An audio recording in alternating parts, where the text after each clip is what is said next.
જાન્યુઆરી મહિનાના છેલ્લા અઠવાડિયાની અંદર ગુજરાતના હવામાનમાં પલટો આવશે અને અમુક જગ્યાએ માવઠાના ઝાપટા પડે તેવી શક્યતાઓ છે, જેમાં ખાસ કરીને 21 તારીખથી લઈને 25 વચ્ચે લગભગ તો આ માવઠાનો જે માહોલ છે એ જોવા મળશે, જેમાં વધુ શક્યતા છે એ 21 થી 25ની અંદર છે। જો કે 21 થી 25 એટલે 5 દિવસ કન્ટિન્યુ નથી આ હવામાન પલટાવાનું કે માવઠું થવાનું।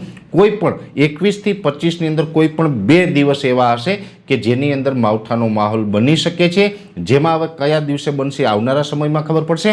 અત્યારે એવું લાગી રહ્યું છે સતત બધામાં નથી પડવાનું, પણ 21 થી 25 વચ્ચે શક્યતા છે ને 21 થી 25 જાન્યુઆરી દરમિયાન જે માવઠાના ઝાપટા પડે એમાં 21 થી 25 એટલે એવું નથી કે 5 દિવસ સુધી કન્ટિન્યુ આ ઝાપટા પડે। 21 થી 25 વચ્ચેના કોઈ પણ 2 દિવસ એવા હશે કે જેની અંદર માવઠાના ઝાપટા છે એ પડી શકે।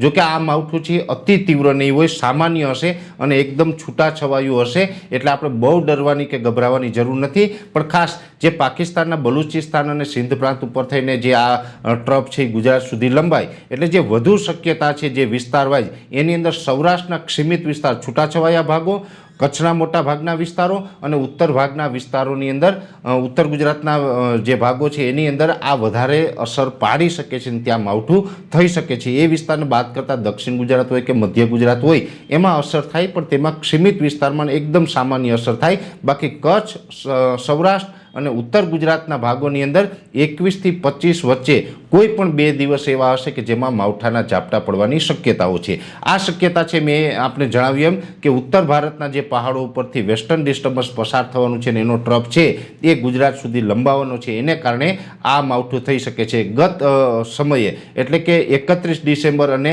1 જાન્યુઆરીના રોજ જે પ્રકારે જે માવઠું થયું હતું એ જ પેટર્નથી આ માવઠું થવાનું છે, એ જ રીતે વેસ્ટર્ન ડિસ્ટર્બન્સ પસાર થવાનું છે, એનો ટ્રફ ગુજરાત સુધી લંબાવવાનો છે। એટલે આપણે 21 થી 25 જાન્યુઆરી 2026 વચ્ચે સીમિત વિસ્તારોમાં આ માવઠાની સંભાવનાઓ છે।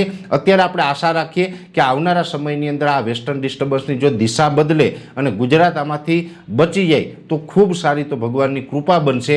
પણ જો એવું નહીં થાય અને જો આ ટ્રફ આપણી ઉપરથી જ પસાર થશે તો વધુ એક માવઠાનો માર આપણે સહન કરવો પડશે। હવે આ જે વેસ્ટર્ન ડિસ્ટર્બન્સ પસાર થવાનું છે એના ઉપર અમે સતત નજર રાખવાના છે અને શું આપણે અસર પડશે એની પડે પડની માહિતી છે એ આવનારા દિવસમાં પણ આપના સુધી પહોંચાડવાનો પ્રયાસ કરશું।